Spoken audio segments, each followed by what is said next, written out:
So hello friends, welcome to my channel. So इसकी मैंने आपको प्रीवियस वीडियो मैंने सैम्पल पेपर दिखाया था, प्रेजेंटेशन दिखाई थी बिजनेस स्टडी की। तो मैं आज आपको दिखाने वाली हूँ physical education CBSE sample paper 2025-26 का 048 कोड है इसका, ठीक है। तो उसकी मैं प्रेजेंटेशन दिखाने वाली हूँ। फर्स्ट अगर मैं बात करूँ कौन से पेपर से, मैंने कहा सीबीएसई का सैम्पल पेपर है। हो सके तो मैं इस वीडियो में अब लास्ट में वीडियो पोस्ट मतलब लगा दूंगी कि कौन सा पेपर ये सॉल्व करा गया है, तो वो मैं लगा दूंगी, हो सकता है तो फर्स्ट पहले मैं इसकी एमसीक्यूज़ की अगर मैं बात करूँ तो एमसीक्यूज़ इज सो इजी। अगर आपने सारे चैप्टर बहुत अच्छे से पढ़े हुए हैं, बहुत अच्छे से फिनिश करो है, तो MCQs not hard for you, because MCQ direct आते हैं और उसमें कोई भी जब मैं वीडियो बनाती कोई ना कोई भरा ही जाता है। तो क्यों यार जब बना नहीं देते। So let's start. वो तो होता रहेगा क्योंकि वो उनका काम है, तो हम नहीं बोलेंगे। तो हम स्टार्ट कर रहे थे एमसीक्यूज़ के बारे में। तो एमसीक्यूज़ यहाँ पर हमारे 18 आएंगे, ठीक है। 34 क्वेश्चन में से 18 एमसीक्यूज़ आएंगे और बाकी के हमारे क्वेश्चन आएंगे। तो इसमें से हमारी 3 केस स्टडी आएंगे, वो हम आगे डिस्कस करेंगे, ठीक है। तो एमसीक्यू सो इजी, अगर आप अच्छे चैप्टर पढ़ोगे तो एमसीक्यू डायरेक्ट आते हैं, नो एनी इंटरप्शन, आप डायरेक्टली कर सकते हो। You have to option in 4 and which one is correct you can do it, ठीक है। आगे अगर हम बढ़े, इसके बाद हमारा आ जाता है कि हमारा सेक्शन ए होता है। मैं यहाँ पर लिखना भूल गया, फॉरवर्ड राइट है। सो सेक्शन ए, देन इसके बाद हमारा आ जाता है सेक्शन बी। सेक्शन बी में हमारे 2 नंबर के क्वेश्चन होते हैं, लगभग 5 आपको 5 में से कुछ आपको 2 3 4 6 में से आपको 5 अटेंड करने होते हैं। 1 2 3 4 एंड 5। हाँ, you have to 6 option and you can do it the 5 question around 6 में से।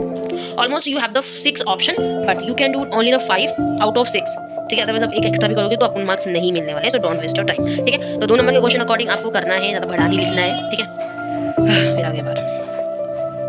First, for my suggestion for you are mentioned here what can do it in under the 3 types of spinal disorder deformity are under। आपको बोला था कि तीन तरह की deformity बताओ। सो मैंने यहाँ पर लिखी 3 डिफॉर्मिटी, उसको एक्सप्लेन भी करा है। तो आपको भी ऐसे करके ही करना है, प्रेजेंटेशन ऐसी रह सकती है। अदरवाइज अगर ये लाइन आप थोड़ी सी आगे से शुरू कर दोगे तो तब भी कुछ नहीं चाहता, ठीक है। 22 विद ऑल्सो 2 मार्क्स, इसका भी 2 नंबर है। 2 नंबर के अकॉर्डिंग आपको पूछा था बैलेंस डाइट क्या होती है और उसकी क्या इंपॉर्टेंस होती है, तो मैंने यहाँ पर लिख दिया। वो मतलब हेल्दी बॉडी करती है, ठीक है ना। हेल्दी बॉडी को हेल्प करती है, हेल्दी बॉडी के लिए, और बैलेंस डाइट हेल्प करती है कंट्रोल अननेसेसरी वेट को कंट्रोल करती है। तो बैलेंस डाइट ओवरऑल हमारे पोस्चर के लिए भी बहुत ज़्यादा हेल्प करती है, ठीक है। तो मैंने लिख दिया।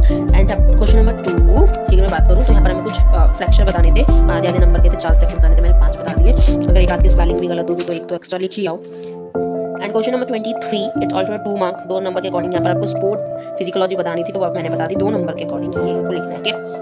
क्वेश्चन नंबर 24 2 नंबर के अकॉर्डिंग आपको लिखना है। यहाँ पर आपको लिखना है 2 suitable training method. Two training method बताना था, तो continue and fast training method मैंने बता दिया, ठीक है। अब हमारा जाता है सेक्शन 3, जो कि हमारे 3 नंबर के क्वेश्चन होते हैं इसमें, ठीक है। 3 नंबर के क्वेश्चन होते हैं ये। तो हम इसमें नॉकआउट टूर्नामेंट क्यों इंपॉर्टेंट है ये बेस्ट टीम को ढूंढने के लिए, यानी कि the league tournament is a better way to जज the best team for tournament. क्योंकि फिर आपको लिखना है क्यों जरूरी, मतलब बेस्ट टीम को फाइंड आउट करने के लिए, बेस्ट टीम है यही है, ये जज करने के लिए लीग टूर्नामेंट क्यों जरूरी है, क्यों बेटर क्यों है नॉकआउट टूर्नामेंट से। तो उसके आप कुछ रीजन दे रहे थे, तो you have to write down the some reason if you learn about, ठीक है।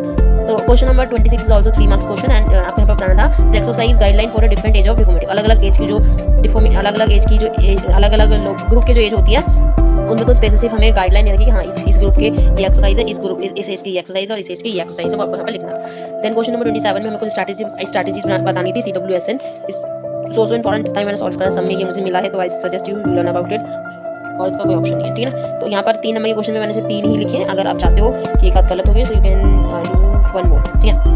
And another 20 and also you have to 6 option and you can do it only the 5, ठीक है। क्वेश्चन 28 में हमें बताना था कि जो डाइट होता है वो प्री, ड्यूरिंग एंड पोस्ट में क्यों जरूरी है। मैंने यहाँ पर लिख दिया कि important of diet in pre competition and important of diet in during competition, important of diet in post competition, ठीक है। अगर यू हैव टाइम सो आप यहाँ पर की पॉइंट्स को अंडरलाइन कर सकते हो, अदरवाइज नहीं है तो आप ऐसा मत करना कि अंडरलाइन करने में लगे पड़े और पेपर छूट रहा है, तो मत करना। क्वेश्चन नंबर 30 इसमें हमें बेसिकली अगर मैं आपको इजीली बताऊँ तो ये सीबीएसई का जो क्वेश्चन पेपर का पैटर्न है वो पूरा अलग है। इसमें क्या कर रखा है, जहाँ केस स्टडी आनी थी वहाँ क्वेश्चन दे रखा है, और जो क्वेश्चन आने थे वहाँ केस स्टडी दे रखा है। फिर यहाँ पर जो केस स्टडी का नंबर है वो बढ़ता ही चला गया, तो आपको उस तरीके से नहीं मिलने वाला है। तो क्वेश्चन नंबर 30 में बात करूँ तो पर्सनालिटीज़ बतानी थी, पर्सनालिटी क्या होती है और उसके कुछ डायमेंशन बताने थे, तो मैंने यहाँ पर बता दिया। फिर हमारी केस स्टडी कुछ इस तरीके से आपको करनी है, जैसे मैं आपको बता रही थी। आपको केस स्टडी दी जाएगी एंड देन उसके आपको आंसर इस तरीके से लिखने हैं। कैसे? आंसर 1 मतलब क्वेश्चन नंबर 1 आंसर B आप लिख सकते हो। अगर अदरवाइज नहीं लिखोगे तो कोई भी प्रॉब्लम नहीं है, but you have to write down this, ये मस्ट है लिखना। अगर ये नहीं लिखोगे तो एनालाइज मतलब पता क्या चलेगा तुमने क्या करना।